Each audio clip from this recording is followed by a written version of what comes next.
Hello everyone, this is Roli Singh and आज के इस लेक्चर में हम लोग पढ़ेंगे क्लास 9th की साइंस पार्ट 2।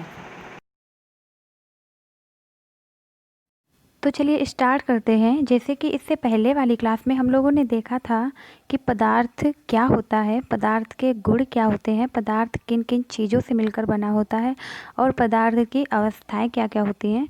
इन सभी चीज़ों के बारे में इससे पहले वाली क्लास में हम लोग देख चुके हैं। ओके, और आज की क्लास में हम लोग क्या देखेंगे? आज की क्लास में हम लोग देखेंगे पदार्थ की अवस्था में परिवर्तन किन किन तरीक़ों से किया जा सकता है और देखेंगे वाष्पीकरण क्या होता है, वाष्पीकरण से कौन कौन सी क्रियाएं होती हैं।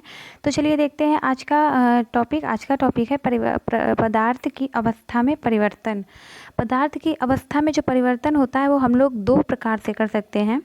नंबर 1 ताप में बदलाव करके, नंबर 2 दाब में बदलाव करके। ओके, तो देखिए जब हम लोग ताप में बदलाव करके द्रव की अवस्था में ठोस की अवस्था में परिवर्तन करेंगे तो हम लोगों को, जब हम ठोस से किसी चीज़ को द्रव में चेंज करेंगे तो हम लोगों को उसका ताप क्या करना पड़ेगा?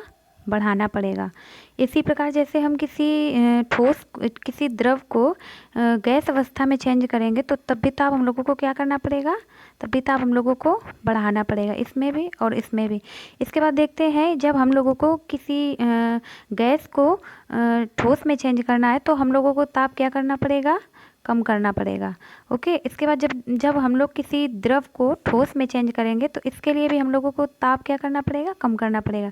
जैसे कि जब हम लोग किसी ठोस बर्फ को पानी बनाते हैं तो उसके लिए हम लोगों को ताप बढ़ाना पड़ता है, मतलब कि या तो खुले टेम्परेचर में रखना पड़ता है या तो हम लोगों को बर्फ़ को गर्म करना पड़ता है। उसके बाद जब हम लोग द्रव को गैस में चेंज करते हैं तब भी हम लोगों को ताप क्या करना पड़ता है? बढ़ाना पड़ता है। जैसे कि पानी को गर्म करना पड़ता है तो पानी जो होता है वो वाष्प बन के गैस बन जाता है। इसके बाद जब हम लोग गैस को द्रव में चेंज करते हैं तो इसके लिए ताप हम लोगों को कम करना पड़ेगा। इसके बाद जब हम लोग द्रव को ठोस में चेंज करेंगे तब भी हम लोगों को ताप क्या करना पड़ेगा? कम करना पड़ेगा। जैसे कि हम लोगों के पास पानी है, पानी को हम लोग ठोस बर्फ़ में चेंज करेंगे तो हम लोगों को ताप क्या करना पड़ेगा? कम करना पड़ेगा, मतलब फ्रीज में लगाना पड़ेगा। ओके, इसके बाद देखते हैं दाब के अनुसार जो बदलाव होते हैं।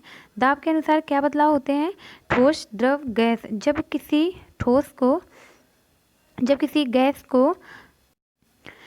गैस को द्रव में चेंज करना होता है तो हमको दाब क्या करना पड़ता है? बढ़ाना पड़ता है। ओके, दाब क्या करना पड़ेगा? बढ़ाना पड़ेगा। उसके बाद जब किसी द्रव को हम लोग ठोस में चेंज करेंगे तो उसके लिए भी दाब हम लोगों को क्या करना पड़ेगा? बढ़ाना पड़ेगा। इसके बाद जब किसी ठोस को हम लोग द्रव में चेंज करेंगे तो इसके लिए दाब हम लोगों को कम करना पड़ेगा। इसके बाद जब हम लोग किसी द्रव को गैस में चेंज करेंगे तो इसके लिए भी दाब हम लोगों को कम करना पड़ेगा। जैसे कि हम लोगों के पास जो गैस होती है, जो एलपीजी गैस होती है, वो द्रव के फॉर्म में भरी जाती है सिलेंडर में। वही हम लोग जब जलाते हैं या खाना बनाते हैं तो जो लिक्विड पेट्रोलियम गैस होती है वो द्रव के फॉर्म में भरी होती है, तभी हम लोग उसका यूज कर पाते हैं। तो वो द्रव के फॉर्म में कैसे भरी जाती है? गैस से उसको द्रव कैसे बनाया जाता है? दाब में बदलाव करके। जब हम लोग ताप में हम लोग कमी करते हैं और दाब हम लोग बढ़ाते हैं तो जो गैस होती है वो द्रव में चेंज हो जाती है। और जब हम लोग और ज़्यादा ताप में कमी करते हैं और दाब को बढ़ाते हैं तो वो जो द्रव होता है वो ठोस में चेंज हो जाता है।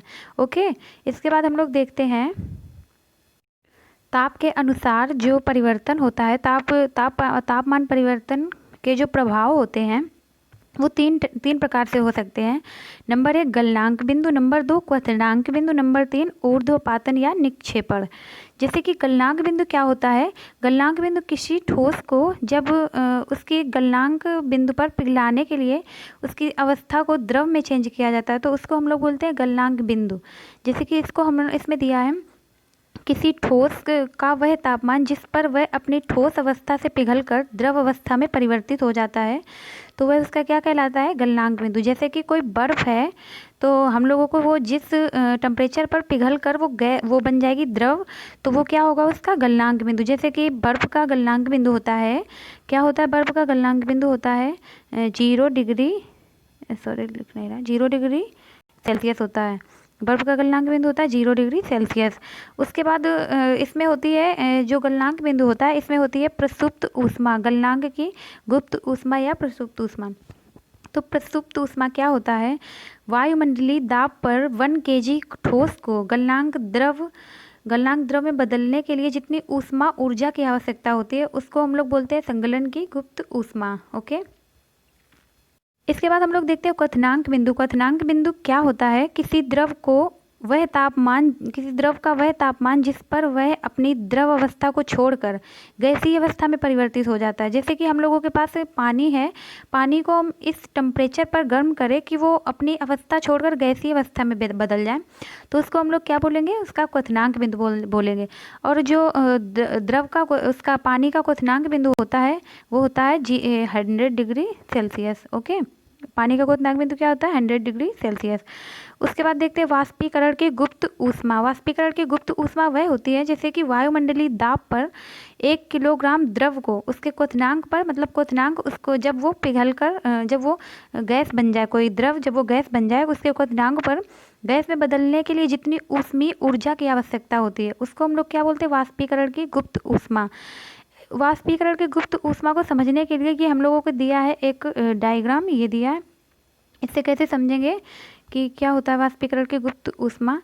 जैसे कि ये हम लोगों के ऊपर एक बीकर रखा हुआ है, इसमें नीचे से आग जलाई गई है, तो ये आग तो परमानेंट जलती रहेगी, लेकिन जो पानी है वो पानी अपने एक टेम्परेचर पर 100 डिग्री सेल्सियस पर वाष्प बनना शुरू हो जाएगा।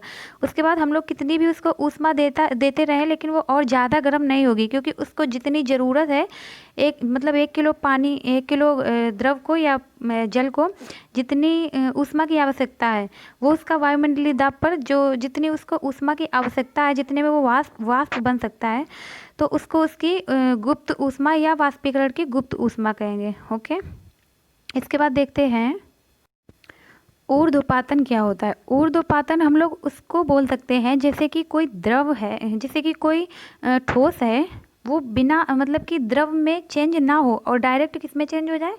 ठोस में चेंज हो जाए, तो उसको हम लोग क्या बोलेंगे? उस प्रक्रिया को ऊर्ध्वपातन बोलेंगे।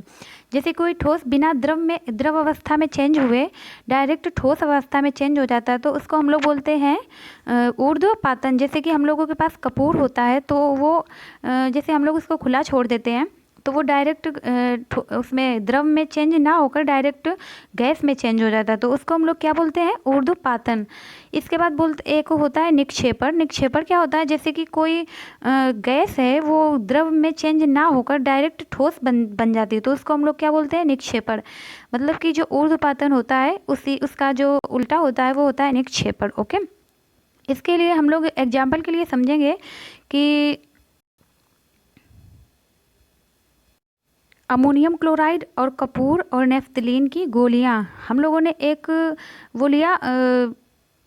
ने एक लिया बीकर, और उसको हम लोगों ने मतलब कि रुई से ढक दिया और उसके अंदर रखा अमोनियम क्लोराइड या कपूर या नेफ्थलीन की गोलियां, कोई भी एक चीज़ इसके अंदर रख सकते हैं। तो इससे हम लोग कैसे पता करेंगे कि इसमें क्या क्रिया हुई? तो हम लोग इसके ऊपर एक रुई लगा देंगे, रुई का टुकड़ा लगा देंगे, फिर उसके बाद देखेंगे कि हम लोग उसमें जब ऊष्मा देना स्टार्ट करेंगे तो जो उसके अंदर नेफ्थलीन की गोलियाँ या कपूर या अमोनियम क्लोराइड कुछ भी था, तो वो डायरेक्ट गैस बन जाए